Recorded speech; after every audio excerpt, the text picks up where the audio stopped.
Welcome back to the channel. Today we're going to go over, well, we're actually going to just do troubleshooting.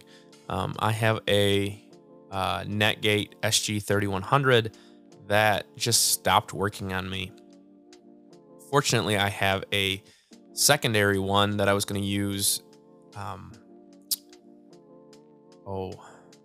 Now I can't even think how I was going to use it. Essentially as a backup device, a failover device. That's what I was going to do. But I couldn't do that. And now my secondary device that I put in is not updating.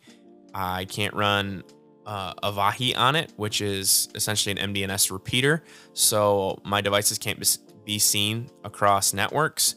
So what we're going to do is we're going to go back to my primary. We're going to see what we can do about getting into it and what might happen. So this is just going to kind of be you watching me troubleshoot and what may or may not happen. I honestly don't know. So let's dig in. I'll talk my way through things, or we'll just listen to some music and see what happens.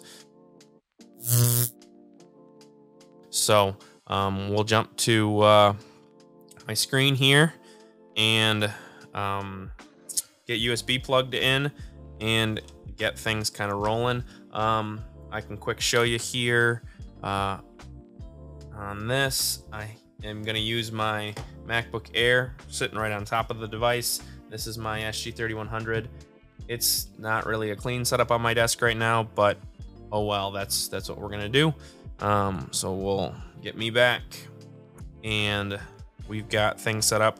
I'm using Serial on my Air here to connect up to the SG3100, and we'll see what happens during the boot process. Let's get a cable that functions here. Should work. Console. USB, and have power that we just need to plug in. But first we're gonna make sure Serial, yep, it can see the USB. So open, and then in theory when we boot up,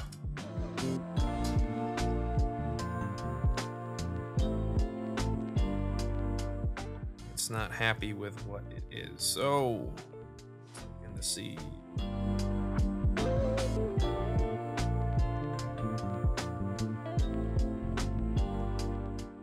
Change the baud rate. I gotta figure out what that is though. Looks like I need to change the baud rate to 11,5200.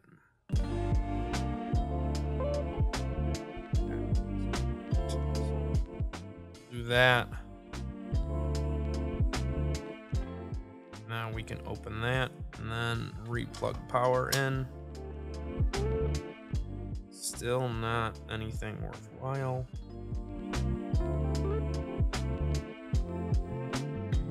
Did not save our information there. Save profile. Sense. That looks right now that we have that 11,5200. So we should be able to power up. That's what we want to see.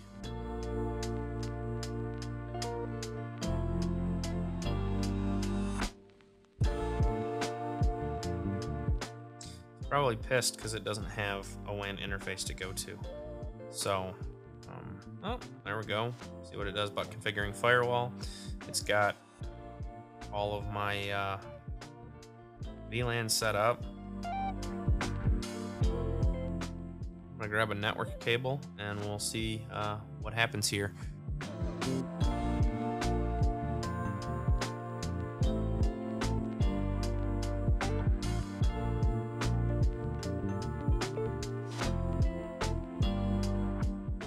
See here on the terminal, on the front of the Netgate, it's just blinking the 3 blue lights. So now it's looking like it's booted and it has all my IP addresses,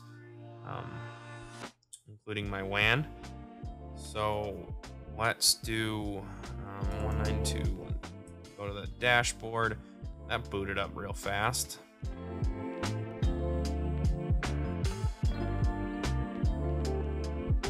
See, yep, there we go. And no WAN.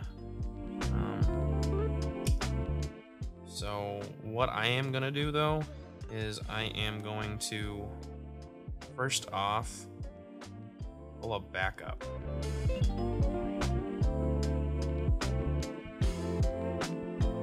And yeah, there was issues loading rules which it cannot allocate memory. So we're gonna dig into that as well. I am going to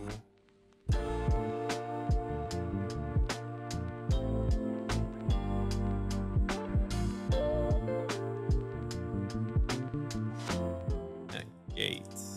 There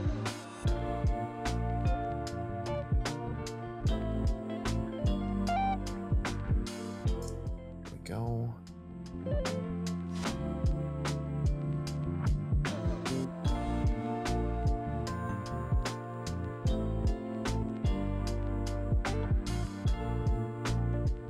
So it looks like I gotta change my firewall maximum table entries to something over the default.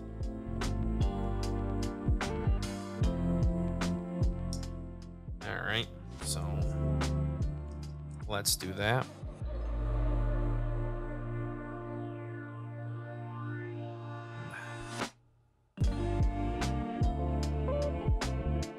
PF blocker, or no, system advanced. And firewall and NAT.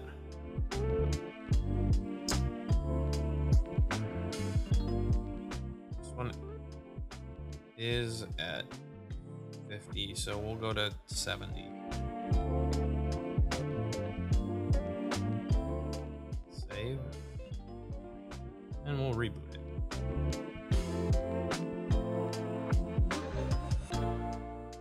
Watch and see what happens. Maybe my machine, my Netgate box was just that slow. So, yep, you can see we're rebooting again in serial here. If you're on a Mac, this is a phenomenal little piece of software. The downside is it does cost $40. I'm using a 7-day free trial. But if you're getting into systems and need console access, need to kind of change baud rates, all that sort of stuff, just go buy it. It's fantastic. Otherwise, use a PC, and you can use PuTTY on a PC. That'll work great. I feel like I use something else as well. But yeah, great piece of software. I've been very happy with it. So we'll see if this is gonna automatically reload here in 31 seconds or if it's going to be slow.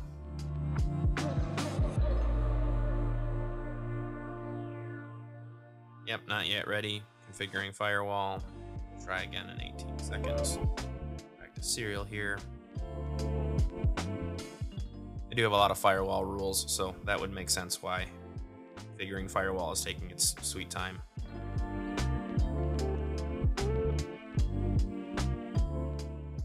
And there we go. It looks like it booted up just fine. Starting up some packages.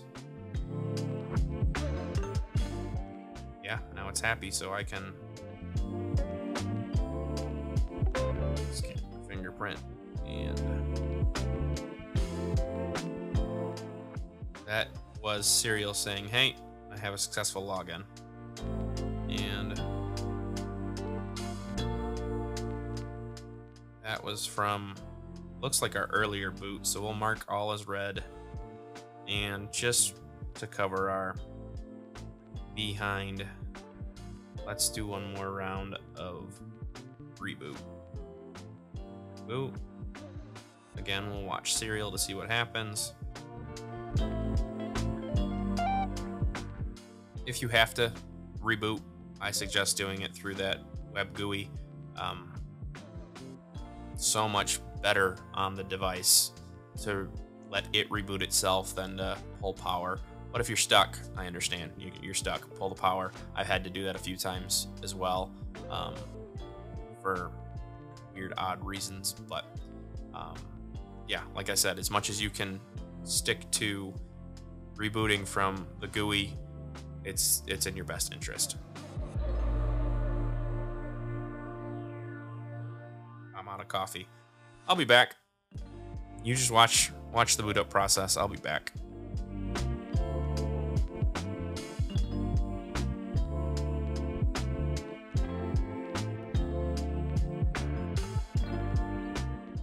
All right, I'm back, and we're back up and running.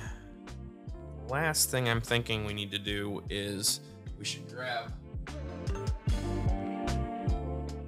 another network cable here, and I'm gonna plug it into a switch that I have around, and we're gonna make sure we are up to date on this before we go install it.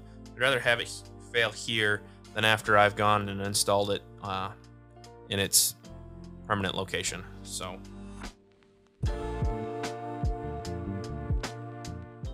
and I know behind me is kind of messy. We're getting there. This is a new office setup. It's just taken me a while to get to a clean setup, but we'll get there. There we go. And I'm gonna quick on a different machine here. We'll bring you back on my main machine. We're gonna quick log into Unify to make sure that switch is giving a proper IP address. So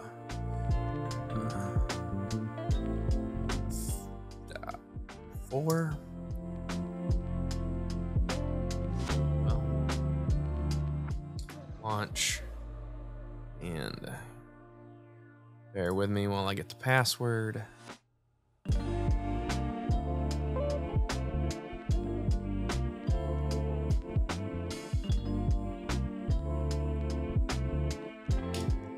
All right, logging in.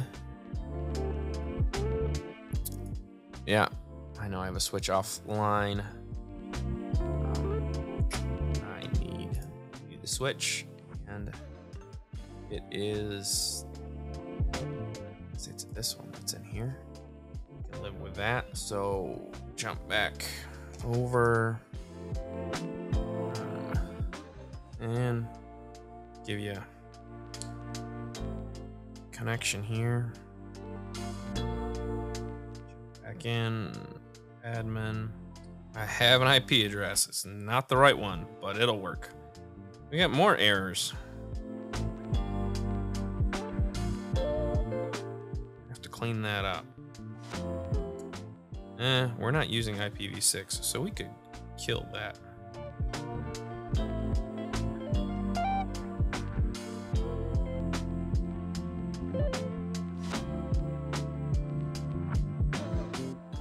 I had tweaked it so it was not IPv6, but I guess it doesn't tell me if it is.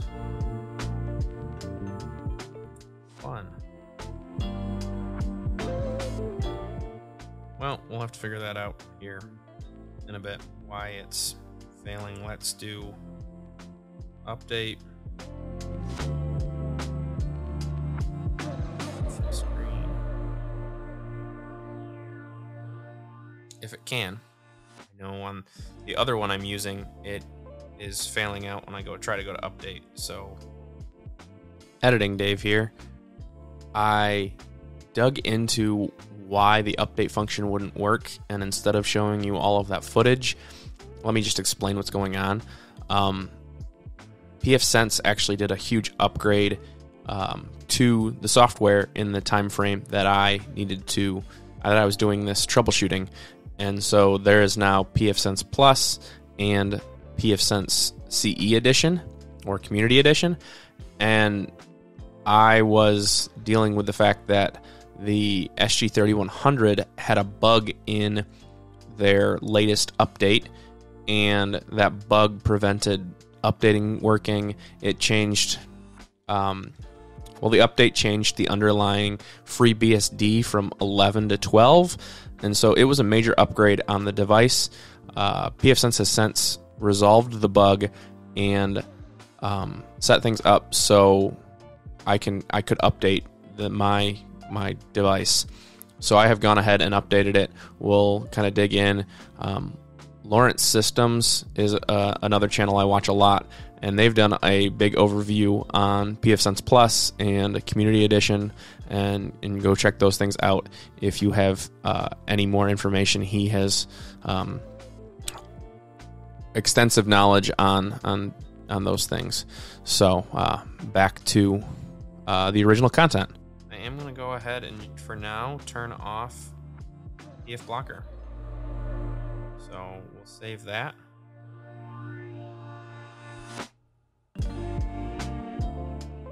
We'll do more videos here on PF Blocker and PFSense in the near future. I know I have kind of let down my networking subscribers. I've gone very Mac-based, but we're going to kind of move that Mac stuff to another channel. I'm starting another company based on Mac, so that'll be a whole nother video, and this channel will be more enterprise Mac and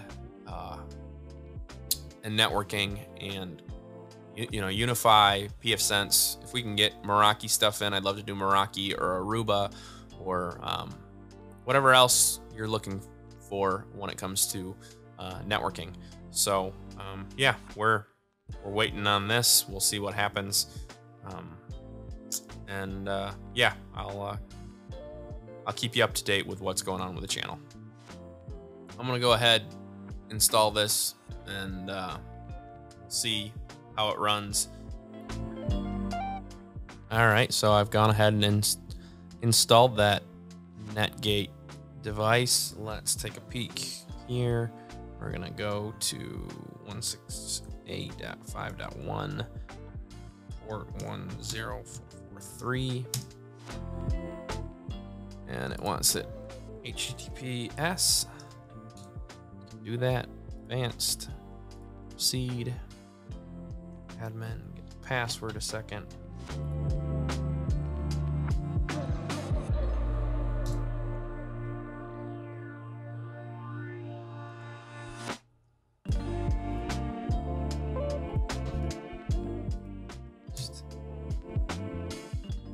All right, we are in.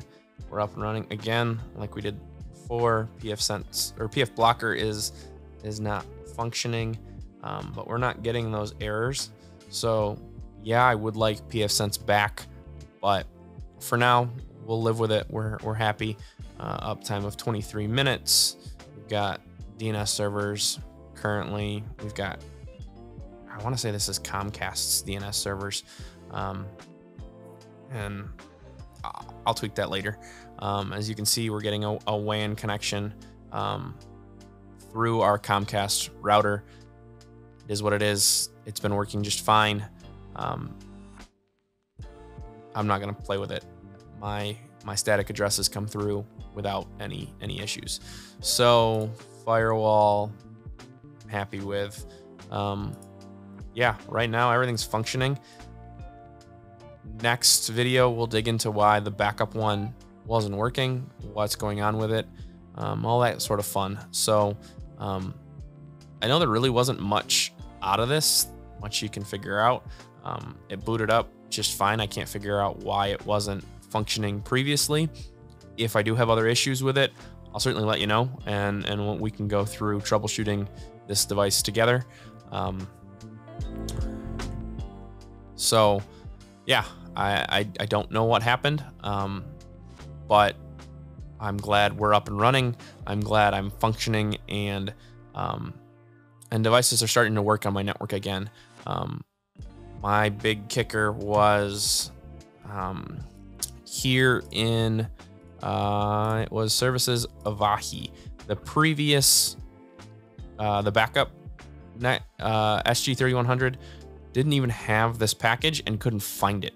It was having issues going out and looking for packages. But if I were to go to package manager here and go to available packages, hopefully it will. Yeah, this one can't see packages. So I don't know if Comcast is blocking it, if I've blocked it somewhere. We'll have to dig into the firewall and see. So let's just say PF blocker and search. Yeah, nothing. So I'm gonna have to dig into what's going on with my package manager, and at least I have a functioning version of Avahi on this one. But like I said, I don't know why my available packages aren't coming through, if I've got to run some sort of a command. But yeah, we're gonna cut it off here. If you've enjoyed this video, please consider clicking that thumbs up button. Liking the video is very helpful. It helps that algorithm. It helps me out. Subscribe. It's free. It's free. Please. It helps me out, and it's just a click for you. And click that bell icon for notifications on when I post another video. That way you can watch my videos as they come out. It's helpful for everybody. So thanks for watching. I'll catch you in the next one. And I wanted to say, this is not sponsored. I've purchased these devices, so don't think this is sponsored. And as you can see, I'm not having good luck with them. But thanks for watching. We'll catch you in the next one. See ya.